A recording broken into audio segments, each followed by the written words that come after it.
Seguimos en estas jornadas, en el tercer y último día. Ahora recibimos a Ana Sala, conocida también como The Genitrix en el perfil de redes sociales, y hablamos un poco de lo que nos va a contar.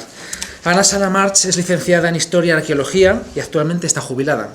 Ha dedicado varios años a la docencia directa en centros públicos de la Generalitat de Cataluña, aunque la mayor parte de su dedicación laboral se ha centrado en la gestión de la enseñanza superior universitaria y de posgrado. Concretamente, durante más de 10 años en la Universidad de Barcelona y en los últimos 25 de su carrera en la Pompeu Fabra. Sin embargo, acude a estas jornadas con su afición a la imaginería medieval de los reinos hispánicos, que comparte con sus seguidores a través de la cuenta de X de genetrix.es. Muchas gracias, Ana. Bueno, todo tuyo. Bueno, yo soy una muestra viva del poder de las redes, porque lo mío es absolutamente un friquismo absoluto y total. Yo soy de historia, pero la imaginería mariana medieval hispánica, de los reinos hispánicos, es lo que ha sido pues mi pasión, por decirlo de alguna manera. Lo primero que quiero hacer es agradecer al museo su apuesta por mí, porque en definitiva no nos conocíamos de nada más que por las redes. Agradecer a todos ustedes la confianza de que voy a decirles algo que les pueda interesar. Y agradecer a mis seguidores, algunos de los cuales soy deudora porque me han animado muchísimo. Y ahora sé que también tengo que agradecer a Cristina, que yo haya podido ver tanto románico, que me ha costado mucho durante muchos años, porque tengo una edad y hace ya 50 que doy vueltas por ahí, ¿no? Tengo que decir que yo antes de las redes sociales ya estaba en Internet. Pues durante 40 años he estado ocupándome de hacer viajes, coger registros de diferentes imágenes, dónde estaban, cómo eran, y ir a buscarlas con toda esa parafernalia que explicaba Cristina, que era complicado porque tenías que contactar con pues, el cura del pueblo, pues mira hija, yo no estoy aquí, habla con tal, con cual, y tenías que dedicar pues, una semana anterior a ir a los sitios para buscar la imagen que sabías que existía, ¿no? Entonces yo hice una web simplemente para mí, para organizar los contenidos, organizar la historia, y con esto yo conseguí 6 seguidores, de los cuales un par eran mis hermanas, y seguía siendo el rollo de Ana, es decir, cuando yo empezaba a hablar de esto, ya empezaban, ya está Ana con el rollo este, y no encontraba feedback de nadie, del románico sí, pero de la imaginería mariana, románica, no era un tema religioso, era un tema de arte y un tema de historia, porque yo soy de historia. Bien, tras 5 años de redes sociales, que me la abrió un compañero cuando me jubilé, que le digo, oye, ahora o nunca, ¿me la abres o no sabré, ¿no?, cómo va esto? Me encontré en 3 años con más de 7.000 seguidores, me encontré que se me proponían charlas sobre la imaginería, me encontré con reconocimiento de entidades como las Edades del Hombre, que me invitaron, y bueno, del Museo Nacional de Escultura, ¿qué más puedo pedir? O sea, ya no puedo pedir más, ¿no? Por lo tanto, hay que concluir de una manera evidente que las redes son un vehículo poderosísimo de comunicación y de difusión, y por tanto que su uso comporta una gran responsabilidad, ¿no? Bien, cuando yo digo que hice una web que no pretendo ahora yo entrar, ya he visto que lo he puesto en un color que ni se vea, sino lo que yo pretendo de enseñar de la web es que hice muchos viajes, es decir, está así. Yo la intenté estructurar sobre el sustrato femenino, religioso, anterior a María, porque el sustrato hace que se acepte o no se acepte una idea, la época nicónica, no entro para no aburrir, las primeras imágenes, la gran expansión, las imágenes negras, porque bueno, es una cosa que tiene tirada, los símbolos y los alrededores de ¿no?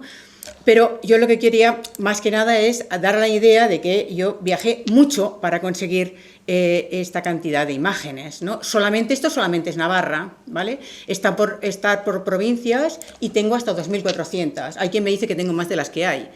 Por lo tanto, lo cual no sé si es una buena crítica o una mala crítica. Pero en todo caso, ahora me está costando salir de aquí. Bien. No sé como no encuentro no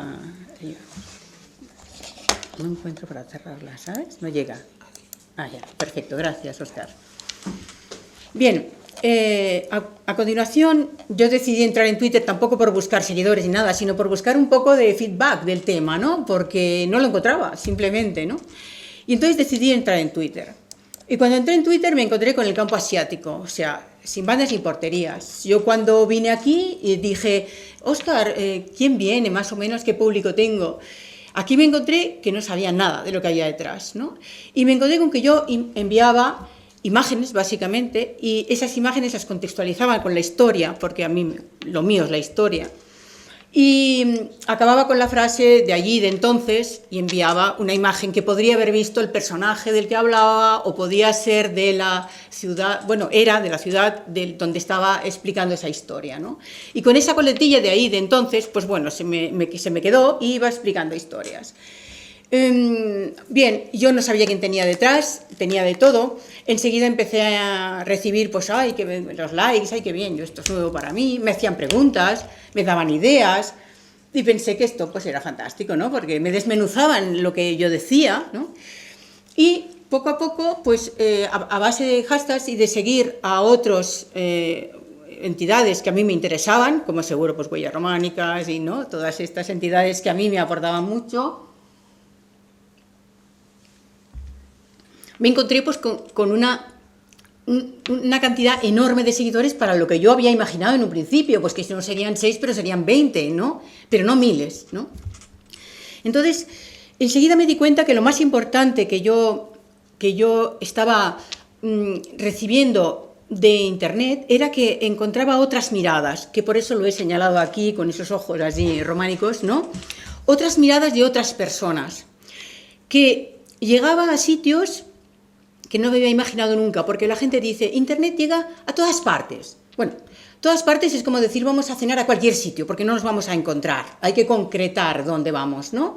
Pues esto pasa igual, no es que llegue a todas partes, es que además llega a la puerta mismo de alguien que le interesa eso, porque está su pueblo, o porque está su imagen, o por cualquier motivo, ¿no? Y luego que muchas de las cosas que me aportaban terceros, generalmente gente con una cultura artística quizá muy superior a la mía era más de historia, ¿no? Pues me inducía a estudiar. Tenía la impresión de que para los demás también, pero sobre todo yo lo tenía muy claro para mí, que me inducía a estudiar.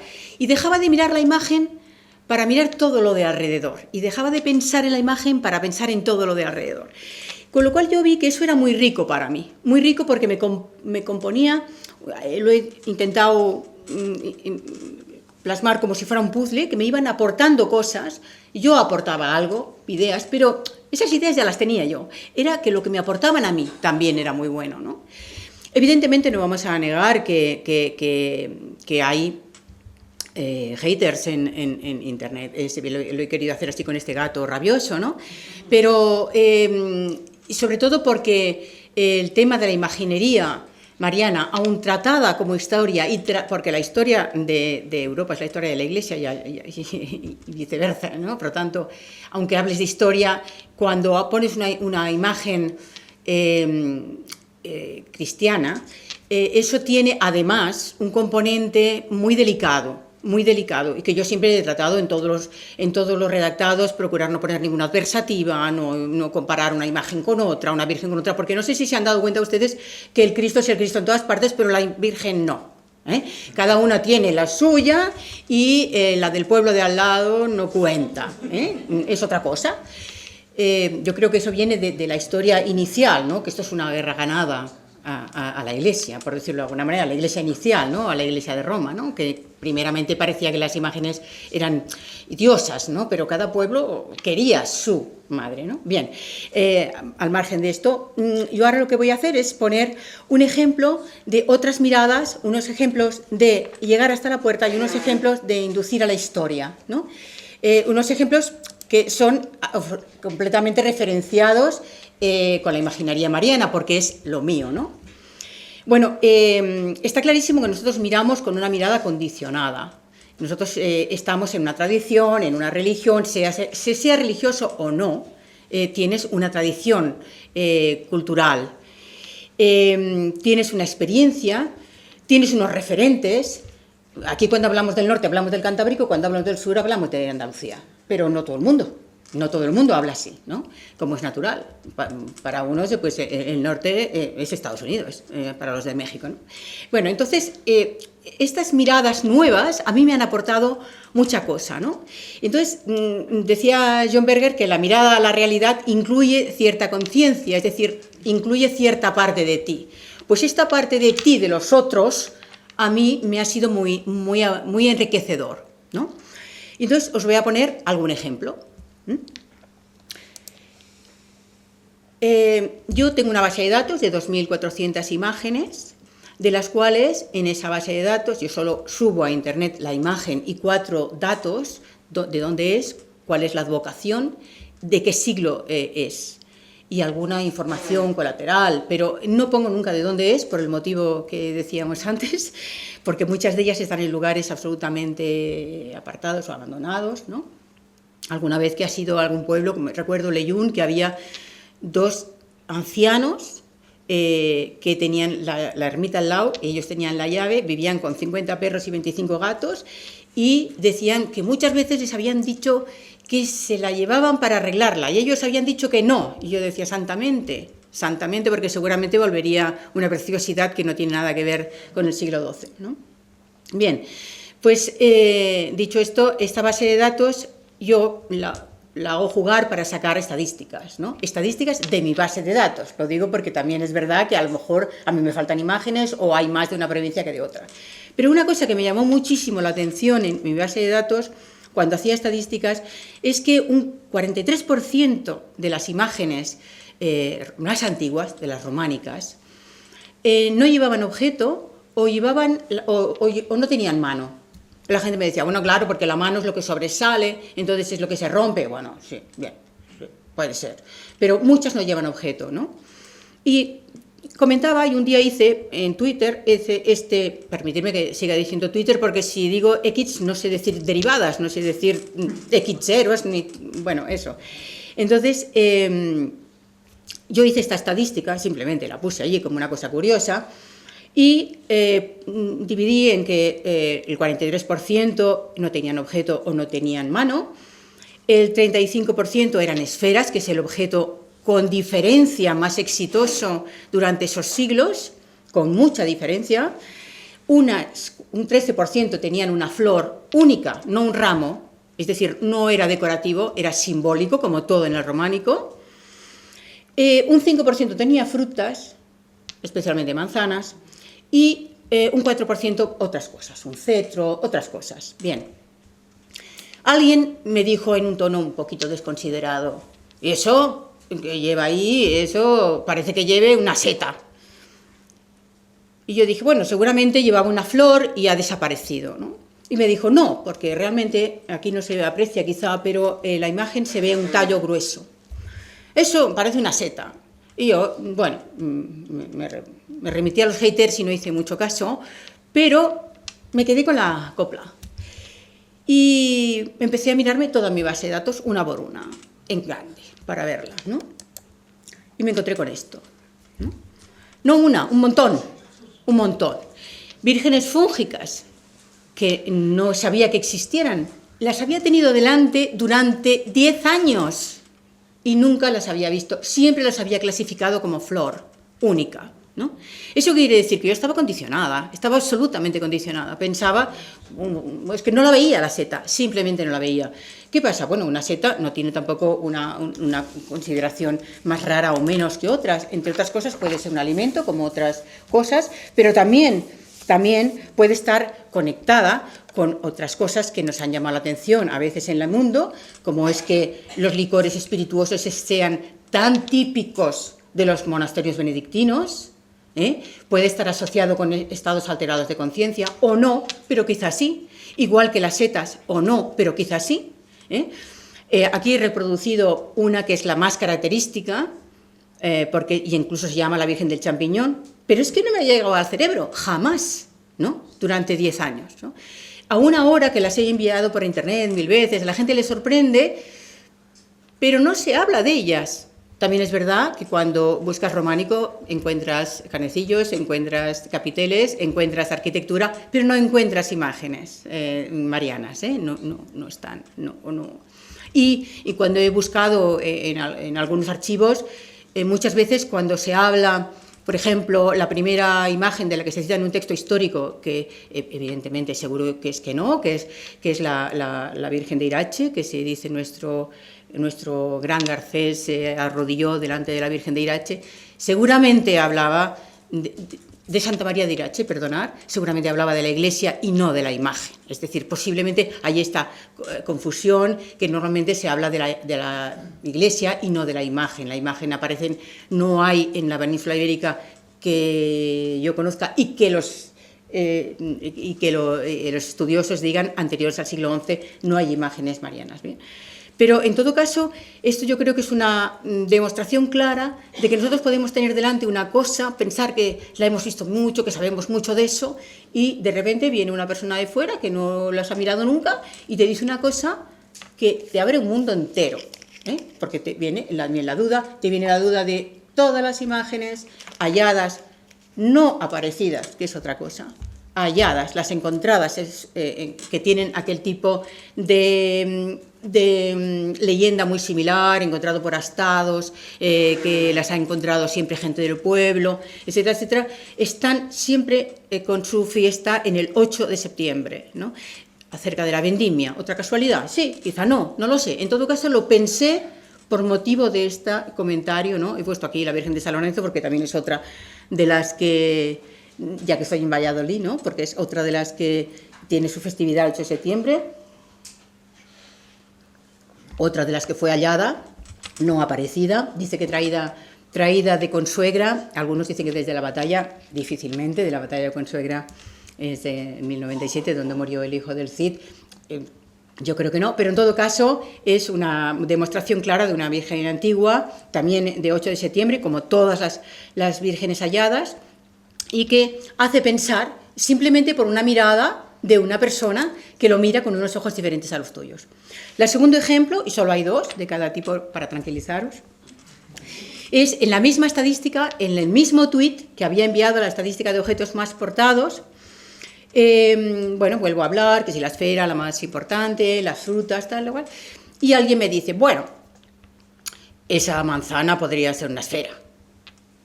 Sí, esa manzana podría ser una esfera.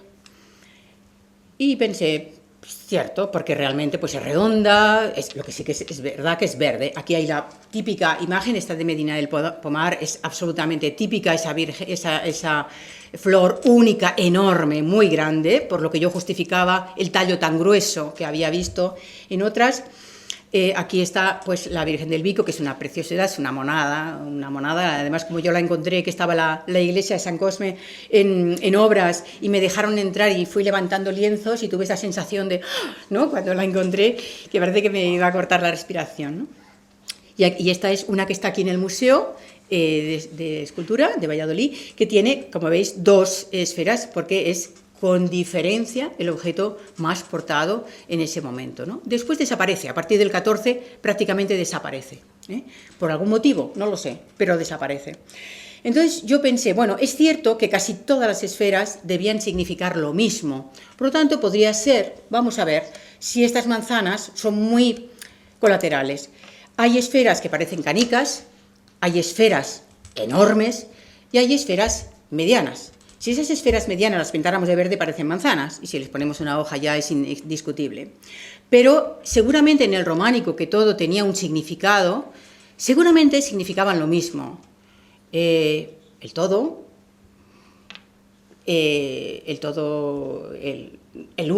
orbe, se ha dicho, pero a lo mejor la manzana no era la nueva era, que es una idea del siglo XVI, no es una idea del siglo XII.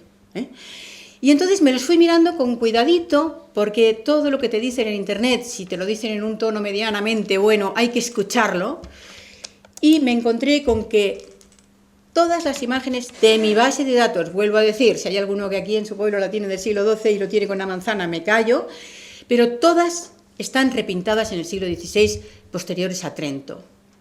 Por lo tanto, podrían ser perfectamente esferas o no. Yo no vengo aquí a sentar cátedra y delante de vosotros mucho menos, pero podría ser perfectamente que muchas de estas, que son manzanas o naranjas inequívocas, pues respondieran a un repinte cuando ya se ha dado una interpretación de la Iglesia romana a la esfera, ¿no? Bien, llegamos al segundo ítem que yo digo que es muy importante o que a mí me ha sorprendido en el trabajo en redes, que es que llegas allí mismo, es decir, en contraste de que llegas a todas partes, que es lo que decimos, es que llega a todas partes, bueno, sí, pero es que llega a un clic de cualquier puerta de alguien, ¿no? Y eso también me lo he encontrado, que puedo poner los ejemplos, ¿no?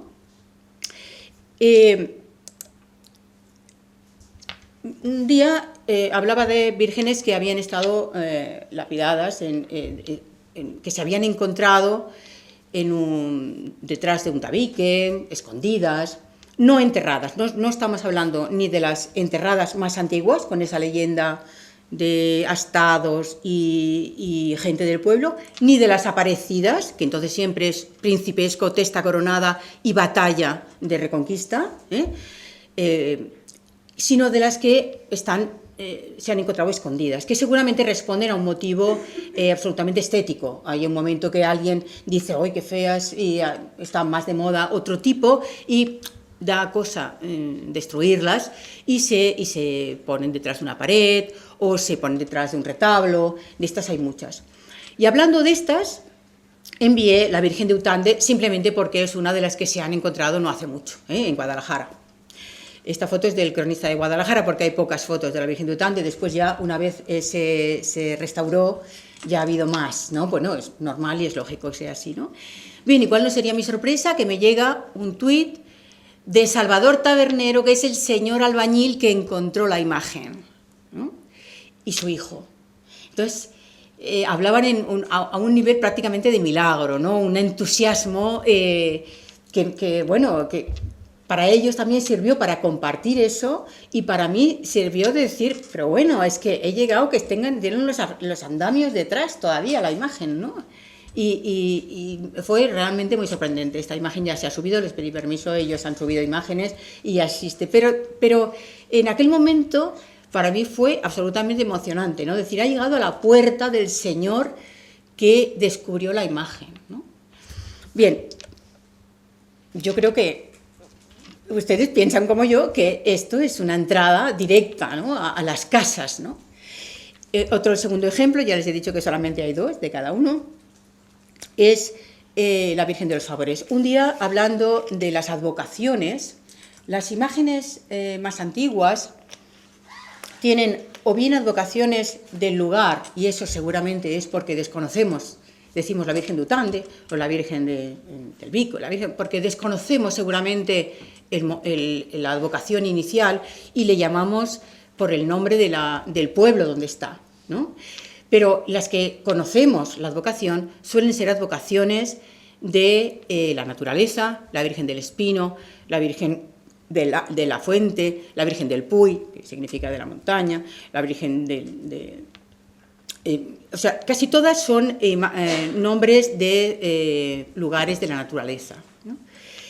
Entonces, hablando de esto, es muy raro que exista una Virgen antigua que se llame de los Dolores o de la Inmaculada o de los Milagros. Es que son advocaciones abstractas que no responden a las advocaciones en general de las más antiguas. Bueno, pues a mí un señor de Tudela me escribe y me dice, me dijo mi padre que hay una Virgen de los Favores y eso es abstracto. Sí. De hecho, muchas de las cosas son en contra bien dicho, no, nadie me ha atacado de nada, ¿no? Y eso es abstracto, la Virgen de los Favores, que está en clausura, y por eso no la ha visto nadie, está en clausura en Tudela. A mí me faltó tiempo para ir a Tudela, que tampoco lo tengo tan lejos, soy de Barcelona. Perdonar. Y, bueno, pues yo abrí María Purísima. Ay, hija, no, es que claro, me abrieron el torno. Ay, no, hija, no, es que yo no puedo decirte. Mire, madre, yo si usted coge la cámara y le hace una foto, yo tengo bastante, no necesito más. Es que me han dicho que es del siglo XII, muy bonita. Sí, hija, sí, pero yo no puedo. No, yo esto no sé cómo va. Es que no está la Madre Superior. Ay, hermana, por favor, hágame el favor. Y en esto, oigo que sale corriendo vuelve corriendo y oigo ric-rac y me pone la Virgen en el torno. Y le dije, no lo haga nunca más esto. Ah, no, hija, no, nunca más. Porque usted entre que sale y no sale, ya se lo han llevado. Ya se lo han llevado. Esto es valiosísimo. He visto que le pongo tapado, le digo, saque la cara, madre, por detrás, porque no se lo va a creer nadie esto. Y se la puse por detrás. Pero le puse esto porque yo no sé si puede haber represalias en la comunidad. Y hace años ya de eso, porque yo tengo 72, ya llevo 50 dando vueltas por ahí, pero en todo caso yo pensé, yo vaya... Y le puse esto, ¿no? Pero es otra prueba clarísima. Yo nunca hubiera sabido que esta imagen existía. La hubiera tenido en mi base de datos sin imagen, pero la hubiera tenido registrada, que por lo menos alguien algún día podría haber sabido que eso existía, ¿no? Pero es que además llegué a la puerta y como dije, me lo han dicho, se llama así, me creyeron. Es una cosa que no he dicho antes, que es mi base de datos sí que la he rentabilizado. Pero la he rentabilizado ahora, con las redes sociales. Eso me ha dado una cierta credibilidad. Han dicho, bueno, esta no se puso ayer, esta no está inventando, esta lleva historia detrás. ¿Por qué? Porque la web tiene entidad. Pero antes no se rentabilizó para nada. No se llamaban seguidores, pero sabes que uno se puede linkar y, bueno, para nada, ¿no? Eso sí me ha dado pues una cierta credibilidad, no en el caso de las monjitas estas, porque no era el caso, pero sí en alguna institución que he pedido que me dejaran hacer alguna foto y no estaba permitido, pues me han dejado, pues mire, es mi web y mire cuántas tengo y mira tal, la tengo catalogada, pero no la tengo en la imagen. Vale. Esto es otra muestra, ¿no?, de que llegas a sitios que te dan una información muy valiosa para ti, y para ellos también, porque eso se difunde y eso se hace que la gente lo conoce, ¿no? Tercer tema, que es que te inducen al estudio. Detrás, pues claro, hay entidades como vosotros, ¿no?, que tenéis un bagaje importante detrás. También, ¿por qué no decirlo?, que tenéis unas facilidades detrás que no tenemos los frikis, ¿no? Y que de alguna manera te están informando de cosas muy interesantes porque tienen un acceso a una información que tú no tienes, ¿no? Incluso cuando vas allí, pues muchas veces te informa, pues, una persona, pues no sé, el cura de allí, que con todo el respeto muchísimo bien, pero no es un historiador, ¿no?, y mucho menos de la imagen en general. Es una historia. Los sacerdotes de las iglesias en general tienen mucha cultura, pero de la imagen en concreto, pues de cuándo llegó, cuándo no llegó, ay hija, pues no sé, pues no saben, ¿no? En cambio, la gente, pues de que está en instituciones sí tiene información, los museos, cuándo llegó, quién la vendió la última vez, de dónde llegó, o sea, toda la información, tú puedes entrar y saber toda la historia entonces te dan información muy interesante. Y entonces, como nos dice John Berger, visualizar el arte nos sitúa en su historia, ¿no? Lo ves y lo imaginas más allá de la imagen, ¿no?, que era lo que a mí me gusta, por decir así, ¿no?, porque insisto en que no es un tema religioso, sino un tema de historia, ¿no? Bien, un día hablando de imágenes que habían pertenecido a obispos que habían estado en las Navas, supongo que a decir misa no creo que a luchar, pero... Pues está la Virgen de las Navas, que está en el monasterio de Huerta, en Soria, que ha pertenecido a Rodrigo Jiménez de Rada, que era obispo de Toledo, obispo primado de Toledo, aunque él era navarro, pero era obispo primado de Toledo, entonces era la catedral más importante de la España medieval, y está enterrado allí, con lo cual tampoco era sorprendente que estuviera esta imagen, que perteneciera a él y que se llamara de las Navas por el motivo de que el obispo había estado en las Navas, ¿no? Bueno, hablando de esto, también dije que había otra imagen que seguramente había pertenecido a un obispo, porque era la Virgen del Tobar, porque estaba en Meneses de Campos, y de allí era Tello Téllez, que era obispo de Palencia, ¿no? Y alguien dijo... Sí, pero dicen que es traída de Burgos. Por eso digo que siempre hay un sí pero, ¿no?, una adversativa, que si no te la tomas mal y te la tomas bien, bueno, me lo empecé a mirar y bueno, estos dos señores, coincidieron en un momento muy importante en la historia, que fue cuando murió Enrique I de Castilla, el hermano de Berenguela de Castilla, ¿no? Hijo de Alfonso VIII, que murió por un accidente en Palencia, y que en aquel momento había una lucha enorme entre los Lara y los Castro por la custodia del niño, porque eso significaba evidentemente ser prácticamente regente del reino, ¿no? Y la muerte del rey fue casi escondida porque los Lara se aterrorizaron de que hubiera muerto el rey en sus manos, ¿no? Y Berenguela, que se le informó de que el rey había muerto, envió primerito a buscar a su hijo Fernando a León para poder, con ciertos engaños, para que lo trajeran y poderlo nombrar aquí. Y segundo, envió al obispo de Primado de Toledo y al obispo de Palencia a coger al muchacho muerto y enviarlo a Burgos, al monasterio de las Huelgas de Burgos, donde están enterrados pues, todos sus familiares. Entonces, aquel cortejo fúnebre de un rey de Castilla, pues bueno, debió tener su repercusión, debió tener su importancia, ¿no? Y, digo yo, tampoco sería tan extraño que al llegar a Burgos tuvieran un presente, una imagen, o se intercambiaran las imágenes. Lo tengo que estudiar. No lo sé, pero es posible, porque cuando un erudito dice es traída de Burgos, es porque es traída de Burgos. No todas las leyendas son mentiras, casi todas tienen una base de verdad. Después se han remodelado, se han redibujado, se han puesto un velo entre medio, pero hay una base de verdad. Y cuando este señor me dijo que era traída de Burgos, pensé, vamos a ver, ¿por qué podría venir de Burgos esta imagen? Bueno, pues podría ser en este momento. No lo pongan en ningún examen, porque seguro que a lo mejor no, pero en todo caso es posible. Y esto es una muestra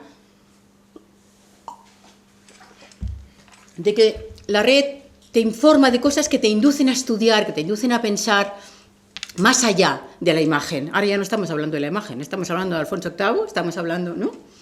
de Enrique I, y estamos hablando de una posibilidad que quizá existió, quizá no, pero en todo caso se puede estudiar, ¿no? Bien, otro caso me pasó cuando un día pues, empecé a hablar de que las vírgenes románicas en general están sentadas, en general tienen una dimensión pequeña, en general, hay algunas grandes, pero en general son pequeñas, no están trabajadas por bueno, y que las vírgenes góticas se levantan igual, y hice la imagen, igual que se levanta el gótico, ¿no? Se levantan, se ponen de pie, son altas y espigadas, y que curiosamente muchas de ellas se llaman Blanca, y yo lo asimilé a la luz del gótico, a la claridad de las iglesias góticas, ¿no? Es un nombre muy exitoso, hay vírgenes blancas en casi todas las catedrales grandes del gótico, ¿no?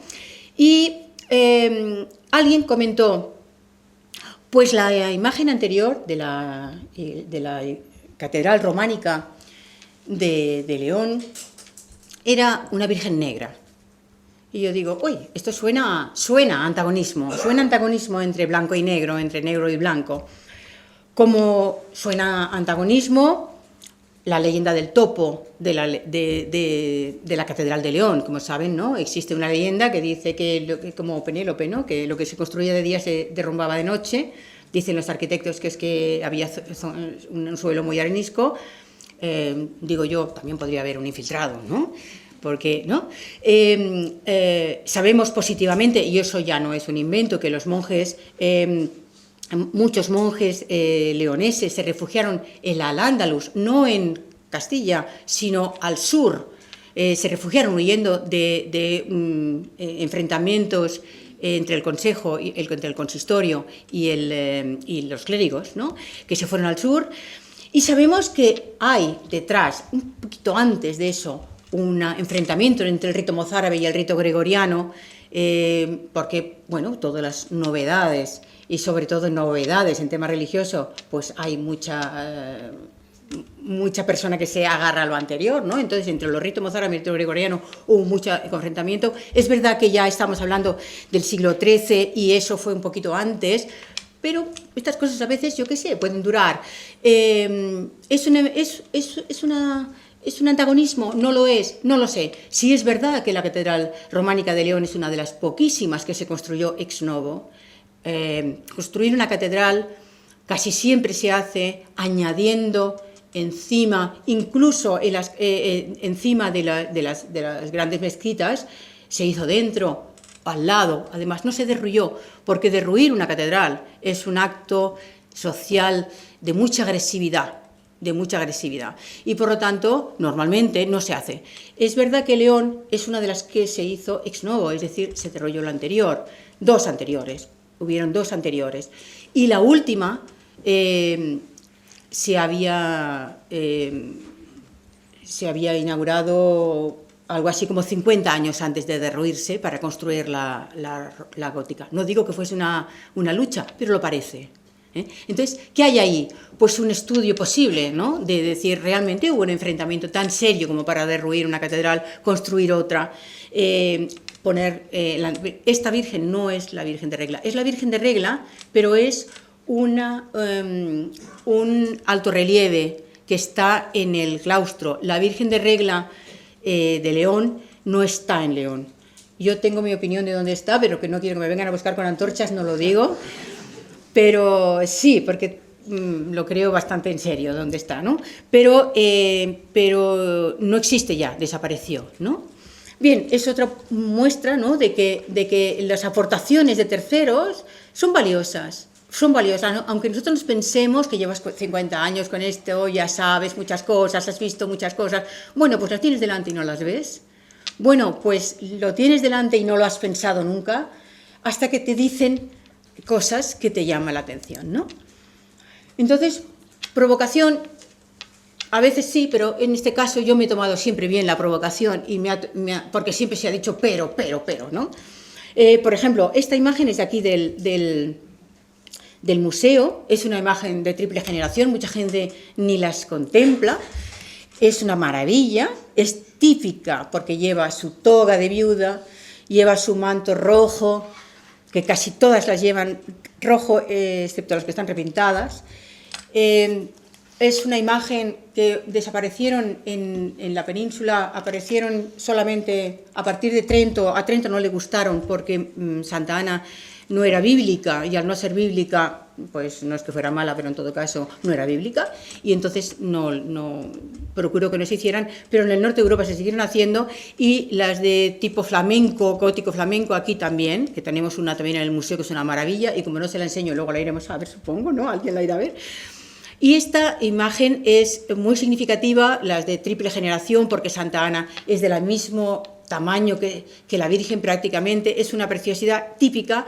Y ahora que estamos acabando la explicación, y quizá a ustedes no me escuchen mucho porque ya están cansados, pero sí les digo que, claro, Santa Ana no era cristiana, seguro que más de uno dice, ¿qué dice? No, claro, evidentemente, era anterior al siglo I, era la abuela de Dios. Bien. Por lo tanto, esa provocación de la que yo les hablaba, que me han hecho a mí, creo que a veces es buena si se toma bien y si tampoco es una agresividad, ¿no? Por lo tanto, incluso la agresividad de Twitter, en estos que yo me he encontrado, evidentemente, no puedo decir otros, me ha parecido incluso buena en algunos casos, ¿no? Perdonad, no me pasa nunca, pero tengo muchísima sed. Así que concluiría que comunicando arte compartes objetivos con entidades tan importantes como los museos. Yo me miré los objetivos de este museo antes de venir aquí y vi que hacía accesible y difundía arte, infundía respeto por el pasado, o eso pretendo, facilito la reflexión y me la facilitan a mí y la investigación, a mí mismo y a otros, y pones en contacto a personas interesadas en el tema. Jolín, estoy compartiendo objetivos a mi medida con el Museo Nacional de Escultura. Y eso es una gran responsabilidad. Y por lo tanto, entonces tienes que hacer la reflexión y decir, a ver, llegar a todo el mundo es de intentar que no signifique vulgarizar.